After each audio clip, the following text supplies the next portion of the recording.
اچھا، تو میرے ذہن میں یہ ہے کہ جیسے نبی پاک صلی اللہ علیہ وسلم کی حدیث ہے ایک دن اور آدھے دن والی جو، تو اب یہ حدیث ہے یہ علماء کرام کے نظر سے تو ساری حدیثیں گزرتی ہیں، ہم تو کیونکہ انہیں سے سنتے ہیں نا، تو اب یہ حدیث جو ہے میں سنا نہیں ہے میں نے علماء کرام کو کہ اس کو ہائی لائٹ کرتے ہیں علماء کرام وہ اس حدیث کو، حالانکہ اس کی حدیث کو بندہ پڑھے تو اس کی بہت زیادہ امپورٹنس ہے آج کے دور میں جی۔ تو میرا سوال یہ ہے کہ علماء کرام اس حدیث کو کیوں نہیں ہائی لائٹ کر رہے؟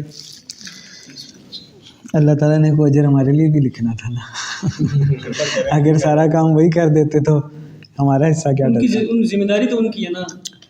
نہیں، ان کی کیسے ذمہ داری ہے؟ علماء کرام کون ہیں؟ علماء کرام کا تو کوئی اسلام میں کوئی رینک ہی نہیں ہے، کوئی کانسیپٹ نہیں ہے۔ حضرت عمر کے دور میں کون تھے علماء کرام، مفتیان کرام؟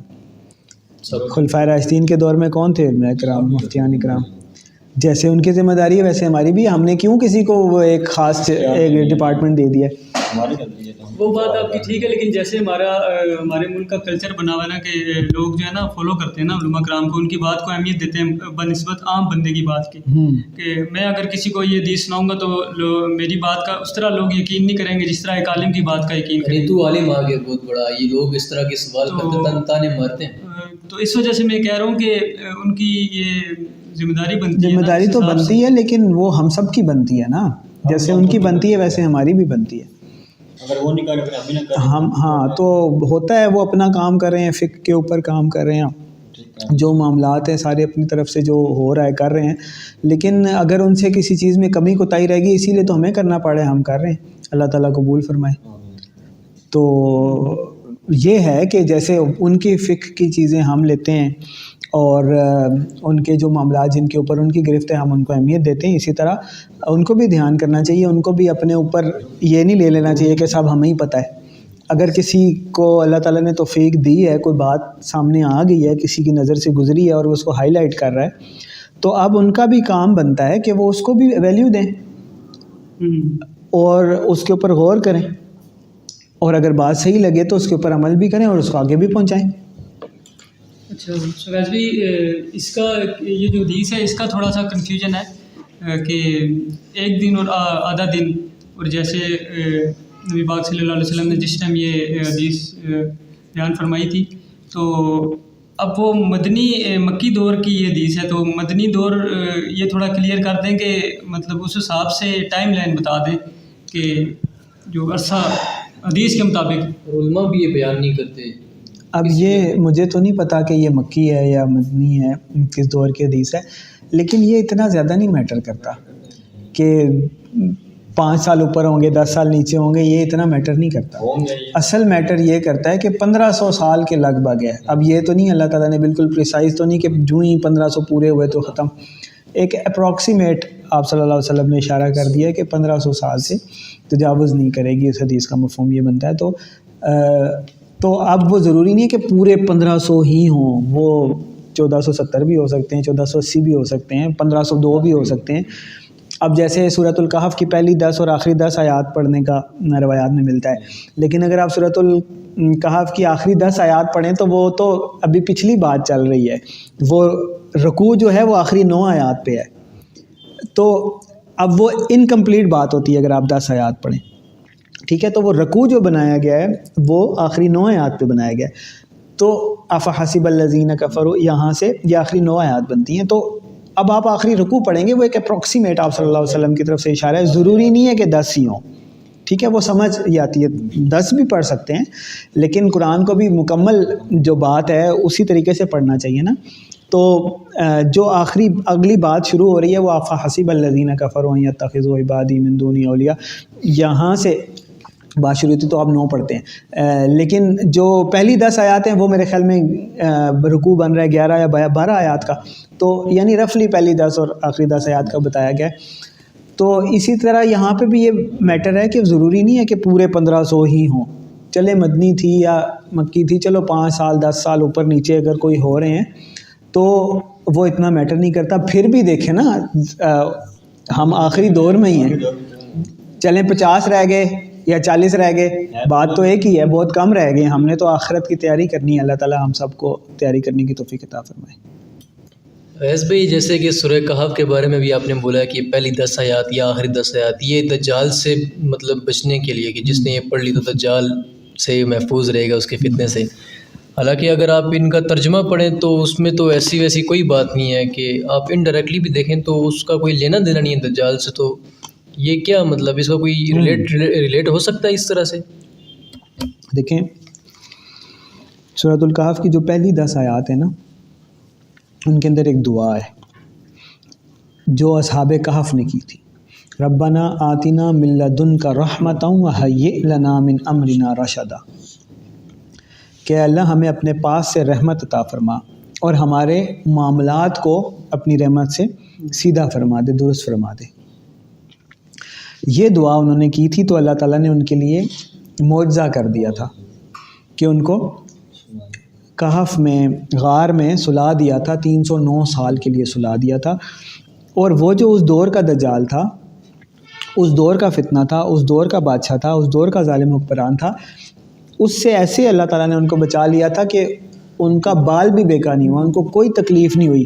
پورا دور ہی گزر گیا، زمانہ ہی بدل گیا، سارے مسلمان ہو گئے، تب تک اللہ تعالیٰ نے ان کو سلائی رکھا. اتنی بڑی بات ہوئی. تو پہلے رکوع میں تو سب سے امپورٹنٹ یہ دعا ہے کہ جن الفاظ میں اصحاب الکہف نے دعا کی تھی ہمیں بھی ان الفاظ میں دعا کرنی چاہیے. اور دوسرا اس میں میسج ہے کہ اصحاب الکہف کو جیسے اللہ تعالیٰ نے ایک معجزہ کر کے ان کو بچا لیا اور اس دور کے دجال سے بچا لیا، اور ایسے کہ وہ ان کا بال بھی بیکار نہیں ہوا، اسی طرح آپ اللہ تعالیٰ سے جب امید رکھتے ہیں، اللہ تعالیٰ سے مانگتے ہیں، خود کو اللہ کے حوالے کرتے ہیں اور یہ دعا پڑھتے ہیں ربنا آتنا من لدنک رحمتا وہیئ لنا من امرنا رشدا، تو اللہ تعالیٰ انشاءاللہ آپ کو بھی دجال سے ایسے محفوظ رکھے گا جیسے اصحاب کہف کو اس دور کے بادشاہ سے اور ظالم لوگوں سے بچایا تھا. اور حدیثوں میں ہمیں یہ بات ملتی بھی ہے کہ دجال مدینہ شریف میں نہیں داخل ہو سکے گا، لیکن مدینہ میں جتنے منافق ہوں گے دجال اس سے باہر اپنا گرز زمین پر مارے گا 3 دفعہ، تو جتنے منافق فاسق ہوں گے وہ سارے کے سارے مدینہ اٹھا کر باہر پھینک دے گا، وہ وہاں سے نکل کے باہر دجال کے پاس چلے جائیں گے. تو یعنی ایمان جن کے پاس ہوگا، جن کے پاس اللہ کا توکل ہوگا، جن کو اللہ نے ایکچوئل میں پناہ دی ہوگی، صرف وہی مدینے میں رہ سکیں گے. جیسے اصحاب الکہف کو اللہ تعالیٰ نے غار کے اندر پناہ دے دی تھی، اسی طرح دجال کے خلاف اللہ تعالیٰ ان کچھ خاص لوگوں کو اس مدینہ شریف میں پناہ دے دے گا، لیکن وہی ہوگا جس کو اجازت ہوگی. پہلی 10 آیات. آخری 10 آیات میں بھی اللہ تعالیٰ نے بڑا چیلنج کیا ہے.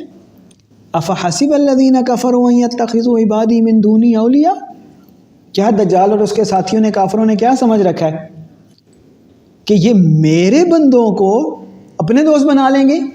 چیلنج کیا اللہ تعالیٰ نے کہ یہ تو بندے ہی میرے ہیں، ان کو تو کوئی مجھ سے نہیں لے سکتا، یہ تو میرے دوست ہیں. من دونی اولیاء، میرے غلاموں کو اپنے دوست بنا لیں گے. اللہ نے کہا یہ نہیں ہو سکتا. پھر ساتھ میں بتایا بھی ہے کہ سب سے برے لوگ وہ ہیں قل هل ننبئکم بالاخسرین اعمالا. دجال کے فتنے میں کیا ہوگا کہ دھوکہ ہوگا، دغا ہوگا، ہر چیز کے اوپر ملمہ کاری ہوگی، خیر دکھنے والی چیز شر ہوگی، شر دکھنے والی چیز خیر ہوگی. دجال جس کو ایکسیپٹ کر لے گا وہ جنت میں ہوگا لیکن اصل میں جہنم میں ہوگا، جس کو وہ ریجیکٹ کر دے گا وہ آگ میں ہوگا، اصل میں وہ جنت میں ہوگا. سب کچھ. تو قل هل ننبئکم بالاخسرین اعمالا، کہ نبی صلی اللہ علیہ وسلم ان سے کہیں کہ میں آپ کو نہ بتاؤں کہ سب سے بدترین اعمال کس کے ہیں؟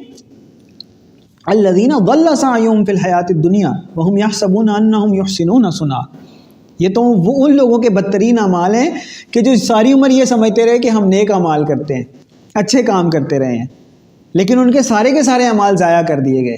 اولئک الذین کفروا بآیات ربہم ولقائہ فحبطت اعمالہم فلا نقیم لہم یوم القیامۃ وزنا. کہ یہ وہ لوگ تھے جو اپنی طرف سے چیریٹی بھی کر رہے تھے، فنڈز بھی چلا رہے تھے، ہیومن رائٹس کی آرگنائزیشنز بھی چلا رہے تھے، جمہوریت بھی پوری دنیا میں بموں کی صورت میں بانٹ رہے تھے، سب کچھ کر رہے تھے، لیکن ان کا معاملہ کیا تھا کہ ان کے اعمال جو ہیں آخرت میں کوئی وزن نہیں رکھتے.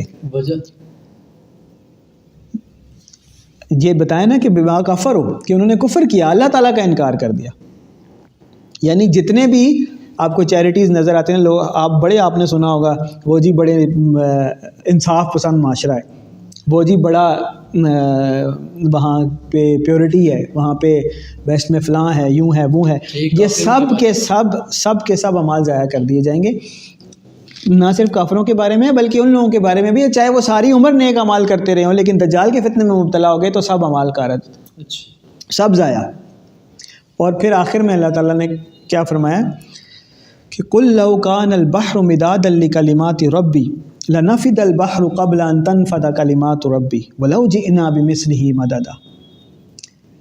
کہ دجال کیا ہے؟ وہ تو زمین پر اتر آیا ہے، وہ تو ہے بھی کانا، وہ تو انسان ہے، اس کے ہاتھ پاؤں ہیں، وہ تو کھاتا پیتا ہے، چاہے وہ جتنے مرضی شوب دے طاقتیں دکھاتا رہے. اللہ کہہ رہا ہے نہیں، اللہ کو تم نہیں ایسے دیکھ سکتے، اللہ کی اتنی چھوٹی شان نہیں ہے. اللہ اتنا عظیم ہے، اتنا عظیم ہے کہ تم سارے سمندر لے آؤ، دریا لے آؤ، بارشیں لے آؤ، پانی لے آؤ، سب لے آؤ، اللہ کے کلمات، اللہ کی تعریفیں، اللہ تعالیٰ کی عظمت لکھنا شروع کر دو، تم نہیں لکھ سکتے. ختم ہو جائیں گے سارے کے سارے دریا، ان کو یعنی انک بنا کے لکھا جائے تو سب دریا ختم ہو جائیں گے، سب پانی ختم ہو جائے گا، سب بارشیں ختم ہو جائیں گی، سب سمندر ختم ہو جائیں گے. پھر اللہ تعالیٰ فرماتا ہے وَلَوْ جِئْنَا بِمِثْلِهِ مَدَدًا. اب یہ نہیں کہ ایک دفعہ ختم ہو گئے، انفائنائٹ لوپ ہے، کمپیوٹر سائنس والوں کو پتہ ہوگا، پھر اور لے آؤ، پھر ختم ہو جائیں، پھر اور لے آؤ، پھر ختم ہو جائیں، پھر اور لے آؤ، لکھتے رہو لکھتے رہو لکھتے رہو. اللہ تعالیٰ کی تعریف، اللہ تعالیٰ کے کلمات ختم نہیں ہو سکتے. تو یہ دجال کو کھلا چیلنج ہے کہ یہ تھوڑے بہت شوبدے دکھانے سے نعوذ باللہ من ذالک وہ خدا نہیں بن جاتا.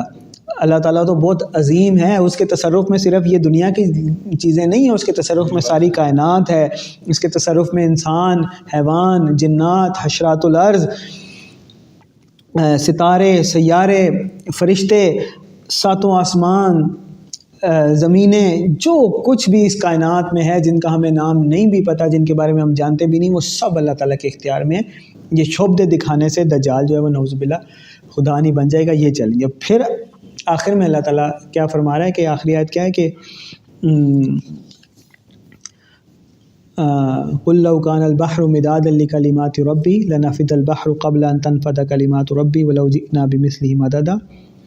قُلْ إِنَّمَا أَنَا بَشَرٌ مِثْلُكُمْ يُوحَىٰ إِلَيَّ أَنَّمَا إِلَٰهُكُمْ إِلَٰهٌ وَاحِدٌ فَمَنْ كَانَ يَرْجُو لِقَاءَ رَبِّهِ فَلْيَعْمَلْ عَمَلًا صَالِحًا وَلَا يُشْرِكْ بِعِبَادَةِ رَبِّهِ أَحَدًا. کہ اے نبی صلی اللہ علیہ وسلم آپ بتا دیجئے کہ میں آپ کی طرح کئی تم لوگوں کی طرح کئی عام انسان ہوں جس سے یہ وحی کی گئی ہے کہ تمہارا جو خدا ہے، وہ تمہارا جو الہ ہے، تمہارا جو معبود ہے، وہ اکیلا ہے، وہ واحد ہے، وہ یکتا ہے، اس کے ساتھ کوئی شریک نہیں ہے. وہ اس کی لیمیٹیشنز نہیں ہے کہ وہ آ کر زمین پر رہے، اس کی لیمیٹیشن نہیں ہے کہ اس کی وہ انسانوں والی ضروریات ہو، وہ پاک ہے، سبحان ہے. تو جو اس سے ملاقات کرنا چاہتا ہے، یہ دیکھیں دجال کوئی تو چیلنج ہے.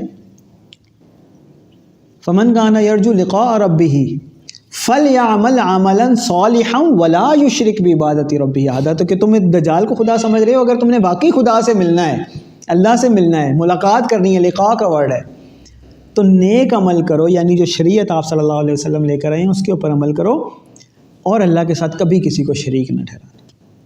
تو یہ تو سورۃ الکہف میں تو ساری بات ہی ہوئی ہے. اچھا ویس بھائی، یہ سورہ کہف کا ذکر ہو رہا ہے، تو جیسے ہم اگر سورہ کہف کا مطالعہ کریں تو اس میں 3 واقعات ہیں. حضرت ذوالقرنین کا 4 واقعات ہیں، تو اصحاب کہف کا اور حضرت موسیٰ علیہ السلام کا. حضرت موسیٰ علیہ السلام والے بھائی اور حضرت موسیٰ علیہ السلام 4. جی 2 باغ والے بھائی. ہاں، تو اس میں پتہ لگتا ہے کہ ٹائم ٹریولنگ کا سمجھ آتی ہے نا، کہ جیسے اصحاب کہف کا وہ 300 سال تک سوتے رہے، اور باقی حضرت موسیٰ کا جو حضرت خضر ان کے ساتھ جو واقعہ ہے. تو اب ذہن میں یہ چیز آتی ہے کہ کیا دجال، جب اس کا کہا گیا ہے، نبی پاک صلی اللہ علیہ وسلم نے فرمایا ہے کہ یہ پڑھنی ہے لوگوں نے، تو اس کی تلاوت کرنی ہے، تو اب ذہن میں یہ آتا ہے کہ کیا دجال دنیا میں آ کے ٹائم ٹریولنگ کرے گا یا ایسی چیزیں کرے گا کہ جس سے جو پڑھیں گے ان کو یہ سمجھ آ جائے گی کہ وہ کیا کیا کام کرے گا. تو یہ تو اللہ نے قرآن میں فرمایا ہے. تو وہ پھر اس چیز سے امپریس نہیں ہوں گے جیسے عام انسان ہوں گے جو نہیں پڑھیں گے, جن کو پتہ نہیں ہوگا کہ سورہ کہف میں واقعات اصل میں ہیں کیا. تو یہ کیسا ہے؟ دیکھیں اللہ تعالیٰ قرآن میں فرماتا ہے بعد اعوذ باللہ من الشیطان الرجیم وما آتاکم الرسول فخذوہ وما نہاکم عنہ فانتہوا, کہ آپ صلی اللہ علیہ وسلم تمہیں جو چیز دے دیں نا, بتا دیں نا, سمجھا دیں, وہ لے لیں, اور جس سے منع کر دینا روک دیں رک جاؤ. اسی طرح سورہ کہف کے معاملے میں بھی شروع میں یہ اللہ تعالیٰ فرما رہا ہے کہ آپ صلی اللہ علیہ وسلم اس کا ذکر لوگوں سے نہ کریں مگر تھوڑا سا, یعنی ضرورت کے تحت آپ یہ معاملہ سمجھ لیں. یہ عیسائیوں کا کام تھا کہ کسی معاملے کو اس طرح قرید کر اپنی سمجھدانی کے اندر زبردستی گھسانے کی کوشش کرنا کہ پھر انہیں الٹی سیدھی لاجکس دینی پڑے. یہ عیسائیوں کا کام تھا, یہودیوں کا کام تھا کہ کوئی بات حضرت دانیال علیہ السلام کی نہیں سمجھ آئی, حضرت داؤد علیہ السلام کی نہیں سمجھ آئی, کھینچ تان کے نہ اس کو فزکس کے دائرے کے اندر زبردستی لے آئے, اور اس میں پھر انہوں نے نعوذ باللہ کوئی لحاظ بھی نہیں رکھا. ایون اپنے انبیاء کے بارے میں ایسی چیزیں تہمتیں انہوں نے لگائی ہوئی ہیں کہ جب کیونکہ سمجھ میں نہیں آ رہی بات تو اس کو جوڑ تاڑ کے ایسے سلیمان علیہ السلام کو تو وہ نبی مانتے ہی نہیں ہے صحیح. تو وہ جو بھی معاملات کرتے ہیں وہ سارا نا, تو ہمیں جب اللہ نے قرآن میں فرمایا کہ تھوڑا سا اس کا معاملہ بس اتنا ہی کریں کہ جتنا ضرورت ہو, یہ میٹر نہیں کرتا کہ ٹائم ٹریول ہوا تھا. دیکھیں آج ٹائم ٹریول کا کانسیپٹ آ گیا, ورڈ آ گیا, ٹھیک ہے, بعد میں کوئی اور ورڈ آ جاتا ہے, کوئی نئی تھیوری آ جاتی ہے, جو ہے یا نہیں ہے وہ ایک الگ بات ہے, لیکن یہ ایک تھیوری ہے نا, ایک ورڈ ہے, ایک کانسیپٹ ہے, جو آج کے انسان کو ٹائم ٹریول کا کانسیپٹ بڑا اپیلنگ لگتا ہے. پہلے کچھ اور لگتا ہوگا, بعد میں کچھ اور لگے گا. تو یہ نہیں میٹر کرتا کہ ٹائم ٹریول ہوا تھا یا فزیکل ہوا تھا یا دجال آ کر جادو کرے گا یا ٹیکنالوجی کرے گا, یہ میٹر نہیں کرتا. میٹر یہ کرتا ہے کہ ایمان آپ کا کیا ہے, اس سے آپ نے اخذ کیا کرنا ہے, اس میں جو میسج ہے وہ کیا ہے. دجال کے آنے کا کیا مطلب ہے کہ آپ نے کیا مطلب, اگر چلے فرض کریں وہ ٹیکنالوجی لائے گا تو آپ اس سے بڑی ٹیکنالوجی بنا لیں گے. اگر وہ جادو ٹونا کرے گا تو کیا آپ اس سے بڑا جادو ٹونا نعوذ باللہ کر لیں گے؟ نہیں. بتایا گیا کہ اس کو اختیار دیا جائے گا, بتایا گیا کہ اس کی اتنی طاقت ہوگی کہ کوئی نہیں مقابلہ کر سکے گا. حتیٰ کہ آپ صلی اللہ علیہ وسلم نے بھی یہ نہیں فرمایا کہ میں اسے قتل کر دوں, فرمایا صرف یہ فرمایا کہ اگر میرے دور میں آ گیا تو میں تم لوگوں کی طرف سے اس کو کافی ہو جاؤں گا. لیکن ساتھ میں یہ بھی بتایا کہ قتل, حضرت عمر نے فرمایا نا کہ شک ہوا ابن سیاد پہ کہ ایک شخص پہ کہ یہ دجال تو نہیں ہے, تو حضرت عمر نے فرمایا کہ میں اس کو قتل کر دوں. تو آپ صلی اللہ علیہ وسلم نے فرمایا کہ اگر تو یہ دجال نہیں ہے تو ایک بے گناہ جان کو قتل کرے گا, اور اگر یہ دجال ہے تو اسے نہیں قتل کر سکے گا, کیونکہ اس کا وعدہ عیسیٰ ابن مریم سے کیا گیا ہے رضی اللہ تعالیٰ عنہ علیہ السلام. سمجھ آ رہی ہے بات؟ تو آپ کیا کر لیں گے, چلو ٹیکنالوجی آ گئی, ٹائم ٹریول کیا نہیں. آپ نہ کانسیپٹ سے, نہ لاجک سے, نہ ٹیکنالوجی سے, نہ کمپٹیشن سے کسی طرح اس کا مقابلہ نہیں کر سکیں گے. آپ بیسک کانسیپٹ سمجھیں. بیسک کانسیپٹ یہ ہے کہ دجال ایک بہت بڑی ایمان کی آزمائش ہوگی.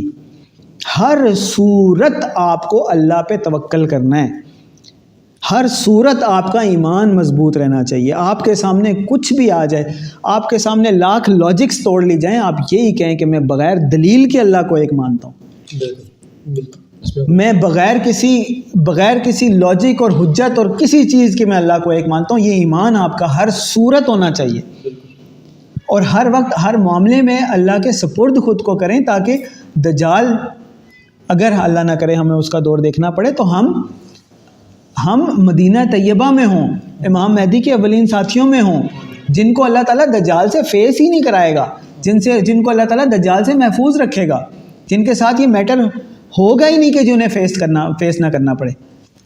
اچھا, جیسے ویسے بھی حکم دیا گیا ہے, نبی پاک صلی اللہ علیہ وسلم نے حکم دیا ہے کہ اس سورہ کہف کی تلاوت کرنی ہے. تو اب ایک عام مسلمان جس کو دین کا بھی اتنا نہیں پتہ, تو اگر وہ تلاوت نہیں کرتا, وہ سورہ کہف نہیں پڑھتا, تو اس کا بچنا کتنا ممکن ہے؟ پڑھنا چاہیے اس کو اگر وہ نہیں پڑھتا تو. دیکھیں سب سے اہم تو ہے ایمان. ایمان اللہ پہ ہونا چاہیے، توکل اللہ پہ ہونا چاہیے، وہ تو ہر ایک کو پتہ ہے نا۔ اصل میٹر وہ ہے کہ اللہ کے علاوہ جب آپ کے دل میں اللہ کے علاوہ کچھ غیر ہے نا تو وہ شرک ہے۔ اگر آپ کو یہ لگتا ہے کہ آپ کا کوئی کام جو ہے وہ کوئی اللہ کے علاوہ کوئی اور کر سکتا ہے، یا آپ کسی بڑے سے منت کرتے ہیں، کسی طاقت والے کے آگے گھٹنے ٹیکتے ہیں، تو اس کا مطلب ہے یہ ایمان کی کمزوری ہے، یہ اور کچھ نہیں ہے۔ ایمان کمزور ہے تو پھر تو آپ ایم پی اے سے بھی مانگنے لگ جائیں گے، ایم این اے سے بھی مانگنے لگ جائیں گے، امیر آدمی کے آگے بھی ہاتھ پھیلا دیں گے، طاقتور کے آگے بھی ہاتھ جوڑیں گے۔ اگر ایمان ہے تو پھر آپ کو کوئی فرق نہیں پڑتا جتنی بڑی مرضی طاقت آپ کے سامنے آ جائے، کوئی فرعون آ جائے، کوئی دجال آ جائے، آپ کے اندر ایمان ہوگا، آپ اللہ کے علاوہ کسی اور سے نہیں مانگ سکیں گے۔ اور دوسری بات یہ ہے کہ یہ کوئی حجت نہیں ہے، کوئی ایکسکیوز نہیں ہے کہ آپ یہ کہیں کہ مجھے پتہ نہیں تھا۔ مکہ میں کیا تھا؟ زمانہ جاہلیت کہا گیا ہے۔ جاہلیت کیا ہے کہ نہیں پتہ، lack of information, lack of knowledge. تو وہ لیک آف نالج تھا وہاں پہ، یہی تو جاہلیت تھی، یہی تو کفر تھا، یہی تو شرک تھا۔ اور اسی نے تو ان لوگوں کو جو کفار تھے، جو غزوہ بدر میں مارے گئے، جو غزوہ احد میں مارے گئے، ان کی اس جاہلیت اور جاہلیت کے اوپر انسسٹ کرنے نے ہی تو انہیں جہنم حاصل کیا۔ اور آج کے دور میں تو کسی کے پاس یہ کوئی ایکسکیوز نہیں ہے۔ غریب سے غریب بندے، مزدور کے پاس بھی ٹک ٹاک کے لیے پیکج ہے،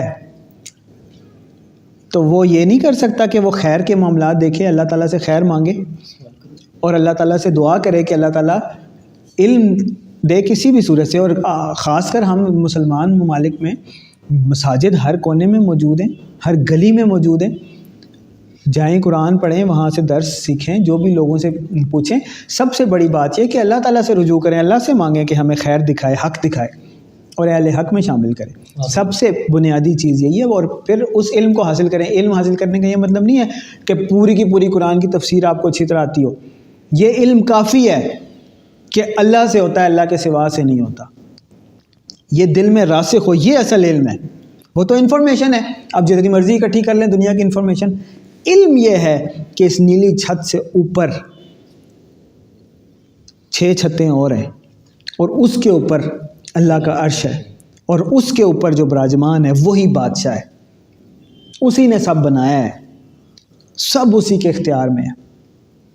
وہ اکیلا یکتا طاقتور ہے، اکیلا یکتا اختیار والا ہے، وہ اکیلا یکتا رزق دینے والا ہے، وہ اکیلا یکتا پیدا کرنے والا ہے، وہ اکیلا یکتا سب کر سکتا ہے۔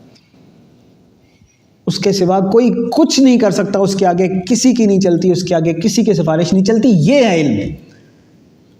جتنی مرضی کتابیں پڑھ لیں، جتنی مرضی تفصیلات پڑھ لیں، جتنا مرضی معلومات اکٹھی کر لیں، یہ سمجھ میں نہیں آیا نا، یہ عمل میں نہیں آیا، یہ دل میں نہیں آیا ہے، یقین میں نہیں آیا، تو آپ جاہل ہیں، آپ کے پاس علم نہیں ہے۔ اور اگر آپ کو صرف یہ سمجھ آ گیا تو آپ ہی عالم ہیں۔ آپ صلی اللہ علیہ وسلم اس قدر امی تھے کہ اپنا نام بھی خود نہیں پڑھ سکتے تھے، اگر کوئی تحریر ہو تو اس میں تلاش بھی نہیں کر سکتے تھے کہ کہاں لکھا ہے محمد رسول اللہ صلی اللہ علیہ وسلم۔ کیا سمجھ آیا کہ لا الہ الا اللہ، اللہ کے سوا کوئی معبود نہیں ہے، یہ سمجھ میں آیا تو علم کا منبع اور مرکز ہی وہی قرار پائے، تھے ہی وہ علم کا منبع اور مرکز، اور بتا دیا گیا کہ یہ علم ہے۔ کتابیں پڑھنا علم نہیں ہے، وہ تو معلومات ہے، جتنی مرضی اکٹھی کر لیں۔ تو عام بندے کی جو آپ نے بات کی نا، جس کو اس کے پاس یہ علم ہونا چاہیے اور اس کو پتہ ہے یہ بات۔ اپنا نفس نہیں مارتا، وہ اپنی جو خواہشات ہیں ان کو آگے رکھتا ہے، تو پھر وہ جاہل ہے۔ لیکن ایک بندہ، اس نے ہزاروں لاکھوں کتابیں بھری ہوئی ہیں، پڑھی ہوئی ہیں، سمجھی ہوئی ہیں، رٹی ہوئی ہیں، اور اس کو بھی یہ بات سمجھ میں نہیں آئی، تو وہ بھی جاہل ہے۔ لیکن ایک بالکل اس کو، جس کو کچھ نہیں پڑھا ہوا، صرف اتنا پتہ ہے، وہ بھی عالم ہے۔ تو ویسے بھی کیونکہ آپ کی تو اس پہ ریسرچ ہے اور آپ کا تو ٹاپک ہی یہی ہے، تو کیا قیامت کی جتنی بھی صغیرہ نشانیاں وہ سب پوری ہو چکی ہیں؟ ہاں، اس پہ تو ہم نے کافی دفعہ گفتگو کی ہے، کافی زیادہ انفارمیشن پڑھی بھی ہوئی ہے۔ میں نے تو بہت ڈھونڈی ہے، ایک بھی نہیں ملی۔ کافی ٹائم ہو گیا ہمیں اس کے اوپر ریسرچ کرتے ہوئے. کم از کم کتنے کوئی کروڑ سے اوپر بندہ جو ہے نا صرف میری یہ والی جو ویڈیو ہے کہ قیامت کی علامات صغریٰ پوری ہو چکی ہیں وہ کروڑ سے اوپر دفعہ میرے خیال میں دیکھی جا چکی ہے. تو وہ مجھے تو کوئی نہیں ملی جو نہ پوری ہوئی ہو, چاہے وہ ضعیف حدیث میں ہو چاہے وہ صحیح حدیث میں ہو, مجھے کوئی نہیں ملی. لیکن ایک جہاں کہا جاتا ہے کہ وہ ایک دھواں ہے جو پوری دنیا کو گھیر لے گا, تو یہ تو ابھی مطلب ثابت ہی نہیں ہوا. یہ کہاں پہ مطلب دھواں کہاں پہ آیا اور کب گھیرا ہے, کیسے ہو گیا یہ؟ دخان پہ بھی بات ہو چکی ہے. دیکھیں دخان دو قسم کی ایکسپیکٹیشنز ہیں. ایک تو یہ ہے کہ علامات صغریٰ میں سے ہو دخان, دوسرا یہ ہے کہ آخری ایک ایسی چیز ہو جس سے دنیا ختم ہو جائے, لیکن اس کا کم چانس ہے, زیادہ یہی لگتا ہے کہ یہ علامات صغریٰ میں سے ہے. تو وہ جو ہے نا دخان, اب وہ ضروری نہیں ہے کہ پوری زمین کو ہی لپیٹ میں لے لے. یکش الناس ھذا عذاب علیم, لوگوں کو لپیٹ میں لے لے گا. تو میرے حساب سے تو یہ جو اسموگ ہے آج کے دور میں, یہ پہلے اس کا اتنا کوئی کنسیپٹ نہیں تھا, اور یہ جو اس کے ساتھ ٹریفک کا دھواں بھی مل جاتا ہے, فیکٹریوں کا بھی مل جاتا ہے. اور آپ کو پتہ ہے لاہور تو پوری دنیا میں نمبر 1 پہ آ گیا ہے اس میں پولوشن انڈیکس میں, ہاں نمبر 1 پہ.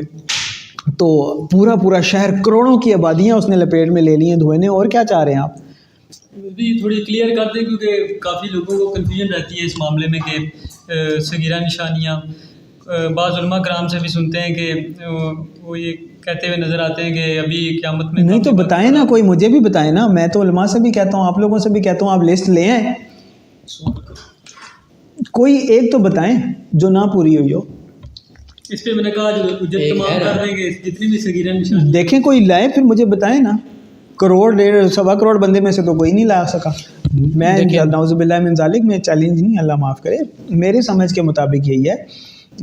اگر کوئی ہے تو پھر بتائیں ہمیں بھی, ہم بھی سمجھیں. جیسے کہ دخان کے بارے میں آپ نے کہا ہے نا, تو اکثر علماء یہ ترجمہ کرتے ہوئے میں نے سنا ہے, مطلب اکثر لوگ یہ کہتے ہیں کہ علماء نے یہ ترجمہ کیا ہے کہ وہ جو دھواں ہوگا وہ تو پوری دنیا کو اپنی لپیٹ میں لے لے گا نا.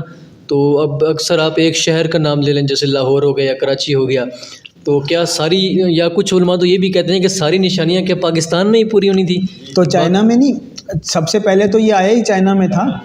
وہاں پہ یہ آج سے 10-12 سال پہلے وہاں پہ وہ فریش ایئر کے نا کینز بک رہے تھے کہ چھوٹے سے کین میں فریش ایئر ہے اور وہ لگا کے تو اپنے سٹیز میں ٹریول کر رہے ہیں. یہ تو خالی پاکستان میں نہیں, کہاں ہو رہا ہے. یہ دنیا کے کتنے شہر جو ہیں وہ بالکل دھوئیں کی لپیٹ میں آ چکے ہیں. یہ انڈائریکٹ بات ہے دخان کے, مطلب کچھ بھی ہو سکتا ہے, سمبولک ہے نہیں. سمبولک کیسے, ایکچوئل میں لوگوں کو دیکھیں, کروڑوں کی آبادیاں ایک دھوئیں کے بلاک میں لپیٹی گئی ہیں, تو اور کیا ہو.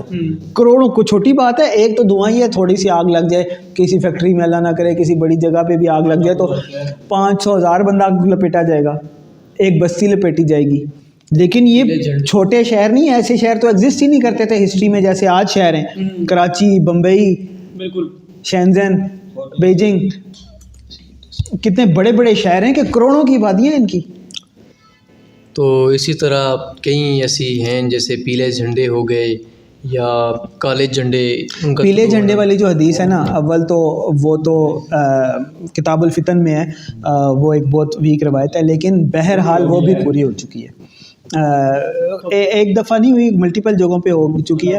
لیکن مصر میں, مڈل ایسٹ میں, شام کا جو علاقہ ہے اس کے قریب ترین مصر میں, جب صدر مرسی کو انہوں نے کیا تھا, ڈی تھرون کیا تھا, ان کے جو ان کی گورنمنٹ کو ٹیک اوور کیا تھا سیسی کی گورنمنٹ نے, تو اس وقت میں وہاں پر انہوں نے احتجاج کیا تھا اور پیلے رنگ کے جھنڈے نکالے تھے اور ایسے اس کے اوپر ایسے رابعہ کا نشان بنایا تھا. فور پتہ نہیں اس سے کیا بنتا ہے, لیکن بہرحال بہت بڑا احتجاج ہوا تھا اور جنرل سیسی نے بہت ظلم کیا تھا.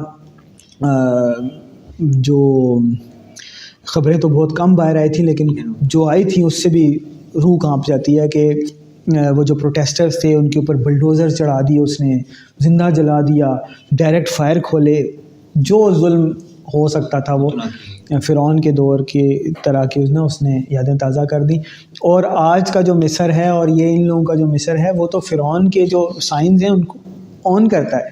ابھی پچھلے عرصہ میں ان کی کوئی پریڈ دیکھ رہا تھا, تو اس سے اوپر نا کوئی کلپ گزرا تھا سامنے سے، تو دور بل بورڈ کے اوپر نا وہ فرعون کے سائنس جیسے اس دور کی پکچرز اور وہ نہیں وہ کریکٹرز اور وہ جیسے نہیں ڈرائنگس ٹائپ اس ٹائپ کی کچھ چیزیں جو ہے نا وہ نظر آ رہی تھیں کہ یہ تو آن کرتے ہیں. اور غالباً ڈاکٹر اسرار احمد کی زبان سے میں نے سنا ہے کہ وہ جمال عبد الناصر نے کہ کس نے ICC کی طرح ایک اور بھی پہلے آیا تھا جنرل، اس نے بڑا ظلم کیا تھا، اور وہاں پر ایک اس نے بھی یہ اخوان المسلمون جیسے صدر مرسی تھے اخوان المسلمون کے پریزیڈنٹ تھے، اس نے بھی اخوان المسلمون جو اسلامی نظام وہاں پر چاہتے تھے ان کے اوپر بڑا ظلم کیا تھا. تو اس کے بارے میں غالباً یا انہی میں سے کسی کے بارے میں جمال عبد الناصر کے بارے میں غالباً کا ڈاکٹر اسرار احمد کہتے ہیں کہ وہ اس نے خود کہا تھا کہ نحن ابناء فرعون، کہ ہم تو فرعونوں کی اولاد ہیں، نعوذ باللہ من ذالک.